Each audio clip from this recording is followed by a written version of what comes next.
Movie की शुरुआत में हमें एक आदमी सोता हुआ दिखाई देता है जिसका नाम लियो है।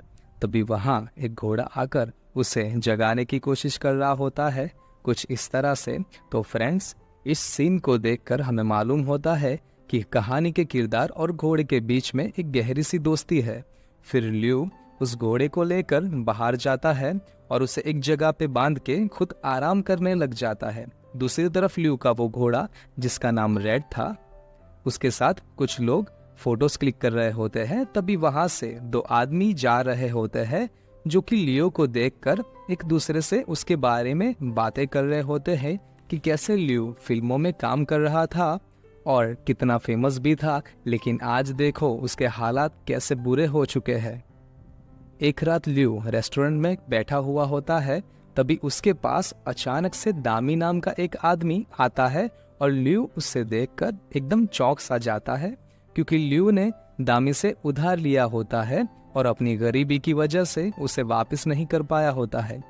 तभी दोनों के बीच में बात होती है और वो दामी उससे बोलता है कि तुम उधार के बदले में मुझे तुम्हारा ये घोड़ा दे दो, लेकिन लियो उसे साफ साफ मना कर देता है। और ये सुनकर दामी को बहुत ही गुस्सा आ जाता है और उन दोनों के बीच में हाथापाई हो जाती है। फिर लियो उन सभी बदमाशों को जम के धुलाई करता है और अपने घोड़े को लेकर जैसे तैसे करके वहां से भाग जाता है। फिर भागते भागते लियो एक फंक्शन में पहुंच जाता है जहां वो कमाल के स्टंट्स भी करता है और दामी से बच के अपने घोड़े को लेकर वहां से भाग जाने में कामयाब हो जाता है। दूसरे दिन लियो बड़े ही शानदार तरीके से अपने घोड़े पर बैठ जाता है। तभी उसकी नजर दो आदमी पर पड़ती है जो कि लियो के घर पे आ रहे होते हैं। ये दोनों लोग लियो को बताते हैं कि ये घोड़ा 3 साल पहले तुम्हें मिस्टर एलन से मिला था और इस घोड़े को लेकर जो कानूनी केस चल रहा था, मिस्टर एलन उसे हार चुके हैं, तो ये घोड़ा हमें वापस दे दो। लेकिन लियो अपने दोस्त फ्रेड को छोड़ने के लिए रेडी नहीं होता है, तो वो कोर्ट की नोटिस को ठुकरा देता है। तभी लियो के दो दोस्त स्टंट करके वहां पर आ जाते हैं और उनको देखकर वो दोनों आदमी डर जाते हैं और वापस चले जाते हैं। इस प्रॉब्लम से निकलने के लिए लियो के दोनों दोस्त उसे उसकी बेटी की हेल्प लेने के लिए बोलते हैं। तभी मूवी में एक और नए किरदार की एंट्री हो जाती है जो कि लियो की बेटी है और उसका नाम पाओ है। लियो उससे मदद मांगने के लिए जाता है और उसे अपनी प्रॉब्लम्स के बारे में बताता है, लेकिन उसकी बेटी लियो को साफ साफ मना कर देती है क्योंकि उसकी अपने पापा से बनती नहीं होती है। फिर एक सीन में लियो अपने घर पे दिखाई देता है जहां पर वो अपने घोड़े रेड को लेकर परेशानी में होता है। तभी वहां पर लियो की पहचान का एक आदमी आता है जो फिल्म प्रोड्यूसर था और वो लियो को और उसके घोड़े रेड को अपनी फिल्म में एज ए स्टंट्समैन काम करने के लिए ऑफर करता है और ये बात सुनकर लियो बहुत ही खुश हो जाता है। फिर एक सीन में हमें पाओ जो कि लियो की बेटी है, वो उसके दोस्त के साथ बात करते हुए दिखाई देती है। उसका दोस्त उसे बताता है कि मेरे मॉम डैड तुम्हारी फैमिली से मिलकर हमारा रिश्ता तय करना चाहते हैं। तो पाओ उसे बताती है कि उसकी कोई भी फैमिली नहीं है और वो खुद अभी इस रिश्ते के लिए तैयार नहीं है। तो ये कहकर पाओ वहां से चली जाती है। तभी पाओ किचन में काम कर रही होती है और उसकी नज़र एक आदमी और उसकी बेटी पर पड़ती है और वो भावुक हो जाती है और उसे अपनी माँ की कही हुई वो बातें याद आने लग जाती है, जैसे कि उसकी माँ ने उसे कहा था कि अपने पापा को कभी इग्नोर मत करना और उनके साथ अच्छे से पेश आना। इस बात से लेके पाओ बहुत ही इमोशनल हो जाती है और उसको रात में नींद भी नहीं आ रही होती है और वो फैसला करती है कि वो अपने पापा की मदद करेगी। और अगले ही दिन पाओ अपने पापा से मिलने के लिए चली जाती है, लेकिन उन्हें मिलने की हिम्मत नहीं जुटा पाती है। वो वहां से वापस चली आती है, लेकिन जब भी पाओ होटल में बैठी हुई नाश्ता कर रही होती है, तभी वो अपने पापा को अजीब से कॉस्ट्यूम में देखती है और उनकी स्ट्रगल देखकर पाओ को बहुत ही बुरा लग जाता है और वो फिर से उन्हें मिलने जाती है और उन्हें बताती है कि मेरा एक फ्रेंड है जो कि वकील है, वो आपकी हेल्प ज़रूर से कर सकता है। और फिर पाओ रेड से मिलती है और वहाँ दोनों के बीच में दोस्ती हो जाती है और रेड भी पाओ की सब बातें मानने लग जाता है। तभी दूसरी तरफ लियो उसकी बेटी के फ्रेंड से बातें कर रहा था, जहाँ पर बाद में पाओ भी आ जाती है और तीनों के बीच में बातें होती है और लियो उन्हें बताता है कि कैसे 3 साल पहले रेड उससे मिला था और वो बहुत ही नाजुक हालत में था। वो मरने वाला था, लेकिन ल्यू ने रेड को अपने बेटे के जैसे पाला और उसका बहुत ही अच्छे से ख्याल रखा। अब यहाँ पर कहानी प्रेजेंट सिचुएशन में आ जाती है, जहाँ पर ल्यू रेड को लेकर फिल्म की शूटिंग के लिए आया हुआ होता है। वहाँ उसकी बेटी पाओ भी उसे मिलने आती है।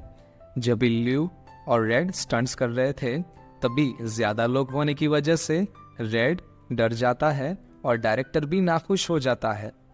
तभी पाओ आकर रेड को समझाती है और रेड उसकी बात मानता है और अच्छे से स्टंट्स कर लेता है। सभी लोग ल्यू और रेड की वाह वाह कर रहे होते हैं। एक बार स्टंट्स करते समय रेड बुरी तरह से गिर जाता है और उसे चोट लग जाती है। इस वजह से ल्यू की बेटी अपने डैड को ये काम छोड़ने के लिए कहती है, लेकिन ल्यू उसे इग्नोर कर देता है और वो ये काम छोड़ना नहीं चाहता है, क्योंकि वो इसी काम में माहिर था और पहले से ही यही करता हुआ आया था। एक रात पाओ उसके डैड की पुरानी स्टंट्स फिल्म देख रही होती है और वो बहुत इमोशनल हो जाती है कि कैसे उसके डैड अपनी जान पे खेलकर ये स्टंट्स परफॉर्म कर रहे होते हैं। तभी पाओ के डैड वहां पर आ जाते हैं और दोनों साथ में मिलकर मूवी सीन्स देख रहे होते हैं और दोनों की आंखों में आंसू होते हैं। उसके थोड़े ही दिनों बाद ल्यू हमें कोर्ट में दिखाई देता है और उसके साथ पाओ और उसका दोस्त जो कि वकील था, वो भी वहां पे मौजूद होते हैं। वो लोग जो रेड के लिए केस लड़ रहे थे, उसे ल्यू हार जाता है और ल्यू अपनी बेटी को गले लगाकर बहुत ही रोता है। वो बहुत ही अपसेट हो जाता है। तभी पाओ का दोस्त जो लियो का केस लड़ रहा था, वो रेड के नए ओनर के पास आता है और उन्हें कहता है कि आपके लिए रेड सिर्फ एक घोड़ा है, लेकिन लियो के लिए वो अपने बेटे से भी बढ़कर है। लेकिन रेड का वो नया ओनर उसे इग्नोर करके वहां से चला जाता है। अगले सीन में हमें लियो और रेड दिखाई देते हैं, जहां लियो रेड को समझाता हुआ होता है कि अब ना चाहते हुए भी हमें अलग होना पड़ेगा, लेकिन तुम अपने नए मालिक के साथ अच्छे से रहना। दोनों बहुत सैड हो जाते हैं और उसके अगले ही दिन लियो दिल पर पत्थर रखकर रेड को उसके नए मालिक के पास छोड़ने जाता है और वो वहां पहुंचकर डॉक्यूमेंट्स पर साइन करके वहां से निकल जाता है। लेकिन दूसरी तरफ रेड बहुत ही इमोशनल हो जाता है और लियो की कार का पीछा करने की कोशिश करता है, लेकिन बहुत कीचड़ होने की वजह से रेड फिसल जाता है। लेकिन फिर भी रेड जैसे तैसे करके खड़ा हो जाता है और लियो का पीछा करने की कोशिश करता है, लेकिन वो वापस से गिर जाता है। लियो से ये देखा नहीं जाता और वो कार को रोकने के लिए बोलता है और लियो कार से उतरकर रेड को गुस्से में अपने नए मालिक के पास जाने के लिए कहता है और खुद कार में बैठकर बहुत रोता है। दूसरी तरफ रेड भी उदास होकर अपने नए मालिक के पास चला जाता है। फिर एक दिन पाओ रेड के नए मालिक के ऑफिस में आ जाती है और उन्हें समझाने की कोशिश करती है कि मेरे डैड से उनके दोस्त रेड को अलग मत कीजिए, वो उसके बिना जी नहीं सकते। दूसरी तरफ लियो रेड के साथ अपने बिताए हुए वो यादगार पलों को देख रहा होता है और उसे देखते देखते वो सो जाता है। और उसके अगले ही दिन हमें रेड दिखाया जाता है, जो कि लियो के फार्म पे होता है। वो लियो को उसके पुराने अंदाज में जगाने की कोशिश करता है। जैसे ही लियो आंखें खोलता है तो उसके सामने रेड को दिखता है और उसे अपनी आंखों पर भरोसा नहीं हो रहा होता है और वो रेड को देखकर बहुत ही खुश हो जाता है। तभी सामने की ओर लियो की बेटी पाओ, उसका दोस्त और रेड का नया ओनर था, जो कि आपस में बात कर रहे होते दिखाई देते हैं।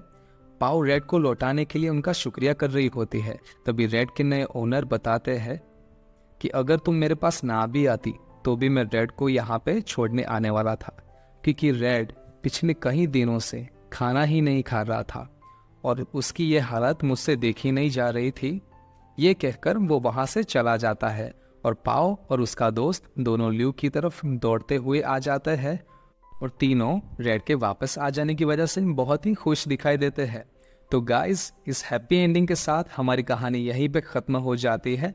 आई होप ये वीडियो आपको पसंद आई होगी। अगर पसंद आई हो तो लाइक करना मत भूलिएगा और चैनल को जरूर से सब्सक्राइब कीजिएगा।